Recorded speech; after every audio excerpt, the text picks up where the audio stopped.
Whose Days with the Monsters, Part 42. The derelict seemed eerily quiet. Smee had said that about half of the Cuman crew had gone with the captain and Sleepy, but it didn't seem nearly noisy enough for 15 to 20 Cumans to be on this station. Kirrel found himself tagging along with whatever Cuman he ran into, asking questions and generally expecting to be told to go away. They never did. They might be feeling the quiet too. Come to think of it, the Cumans don't usually make me go away. Maybe their pack was less insular than a Ylem clutch. Come to think of it, Sneezy had said most of them had nowhere to go. Maybe this was a natural aggregation of Cumans. If they just sort of collect each other, maybe they don't have the instinct to chase others out. That was a strange thought. The Ylem always acted for the clutch first.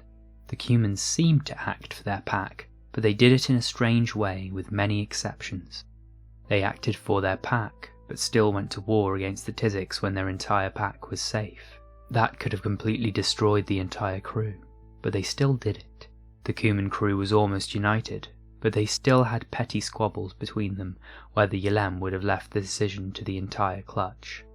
For the pack, but also for people outside the pack. A tight bond, but not chasing a rollaway out. The rules of Cuman bonding and behaviour made no sense, even considering that they were from a death world. The moments they decided to do things in direct opposition to the crew's best intentions seemed arbitrary, but all the Cumans seemed to have reached the decisions at almost the same time. Kirrel had tried asking Smee about the rules, but all he received in response was that expression that seemed to replace a shrug. "Hey, Squishy." Kirrel's frills rose slightly. He wasn't too familiar with that voice. "Hello." He couldn't remember this Cuman's name. I don't know if I ever ended up introducing myself. Whoops. I'm Phil, or Tinker. It's a coin toss. Coin toss? Phil, maybe Tinker, bared his teeth. Here. He held out a tiny metal disc and tossed it into the air. Heads! Kirrel jumped, his hands involuntarily popping up to check his head. It seemed fine. Why had the Cuman shouted heads then? With a tiny smack, Tinker caught the disc and opened his hand. "Look here, see this pattern?" Kirrel looked for a moment. There was some kind of geometric shape, thoroughly worn down by being handled constantly. "This is what we call tails. It looks nothing like a tail." Kirrel's frills turned slightly orange in annoyance. That didn't make any sense, and of course his translator was no help. "It's because the other side is called heads." Tinker flipped the disc over and showed Kirrel. There was a shape, somewhat worn down, that looked roughly like a Cuman head. "It's the head of someone important from our history. Since this side is the head, then the other side is the tail. See?" Kirrel thought he understood the disc's sides, but the situation overall still didn't make much sense. "Why did you throw it and shout heads then?" Tinker bared his teeth. "It's a game. You flip it in the air, and one person chooses heads and the other tails. When the coin lands, the side facing up decides who wins." His face contorted a bit, in a way that Kirrel's translator thought meant eating spoiled food. Kirrel thought it was more like annoyance. "In that case, I called heads, and it landed tails. So I lost." "Lost to who?" Kirrel looked around. "You're the only one here." Tinker shrugged. "I don't know. I'm bored, and don't want to just sit. Want to come watch Grumpy work?" Sure." Kirrel wasn't sure he was allowed to watch Grumpy, having been shooed out once or twice, but he followed Tinker anyway. It was nice to be with someone. The station was too empty. "Hey, Grumpy, still hoarding all the fun?" Tinker asked, walking quickly through the doorway. From inside, a responsive grunt sounded. If I ever trust this to your clumsy mitts, you can send me off to the farm." From what Kirrel could see, Grumpy appeared to be lying on the floor under a pile of random mechanical parts. He looked almost calm, even though his hands were moving almost as fast as Alex's. Maybe faster even. "You're in a good mood. Going well?" Kirrel blinked. Since when was this a good mood? He'd gotten better at understanding Cuman expressions and tones, and he was pretty sure this wasn't what a good mood looks like. It's going alright, I guess. It's nasty to work with, though. If I didn't know better, I'd swear it was booby-trapped. But you're having fun." "What?" Kirrel's frills flared. "How is something nasty to work with fun? You're not making any sense."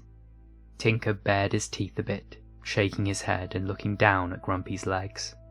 "Grumpy doesn't make sense, Squishy. Get used to it." Kirrel's frills flared as Grumpy scrambled out from under the metal scraps, which on closer inspection seemed to be holding each other together somehow. "You should have mentioned you brought company. Nice to see you, Squishy." "Hello." Kirrel hadn't had much contact with Grumpy, but he'd run into him on occasion. Come to think of it, he'd usually encountered Grumpy in one of the common areas, or in that chilling war council. He hadn't seen him much in his own territory. Usually I'd tell everyone else to go away, but it's been a mite boring around here. Besides, you helped me with Galactic Standard way back when. Go ahead and stick around, if you don't mind the mess." Kirrel looked around and saw many familiar-looking pieces of metal. They looked like the scraps the shuttles had brought in before, though many of them were in much smaller pieces than they had been. "That reminds me, Tinker, what's the word on the large iron cannon?"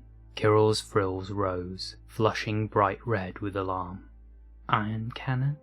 Not so good, boss. Space firing goes fine, but the atmosphere testing went haywire." There was that word again. Haywire.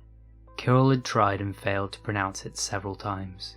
By now, he'd given up. He would just think it instead. Hadn't Doc said it meant something good becoming harmful? How so?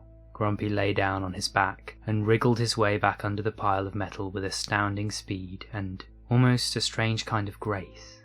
Kirrel wasn't used to thinking of the Kumans as graceful, especially not Grumpy, but there was a kind of fascination to the way they did things when they knew what they were doing and meant to do it well. It was almost mesmerizing. "Well, I fired the handheld prototype in vacuum and it deflected slightly. Then I tried to fire it in atmosphere and it almost blew up." Tinker shook his head, one side of his mouth raised and stretched slightly. "Rye." For once, Kirrel thought he agreed with the translator. Better say the acceleration core. That thing's hard to steal. "I did, but there was a thing in it." "What do you mean, a thing? Spit it out, or I'll make you rip up and replace the fiber optic cables. What happened?" "Well, Tinker sighed, one hand on the side of his forehead, where the Kumans had a little dip on the sides of their skulls. There was unusual fiber in the core." "Unusual fiber?" Hair. Black and white hair." Grumpy looked as if he wasn't sure whether to be angry or make the Kuman amusement noises. At least what Kirrel could see of his face under the metal did. "So you're telling me that you shouldn't have to replace the cable because the cat sabotaged the handheld?" "I don't think it was intentional, at least." "Right. I told you one more time it should be banned from the labs. Did you forget?" Grumpy's hands started moving again, with the metal pile making small creaks and ticking noises as he worked. "How do I do that?" Tinker glanced over at some of the metal parts, and Kirrel followed his gaze. His frills rose, turning yellow on the edges. Inside the metal, almost invisible among the reflective highlights and deep shadows of the pile, were two slitted green eyes. Captain Amelia yawned and licked her lips, as if she had every right to be there. "How do they ban that thing from a lab?"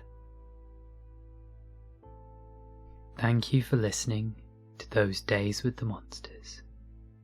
Read by me, a good bean.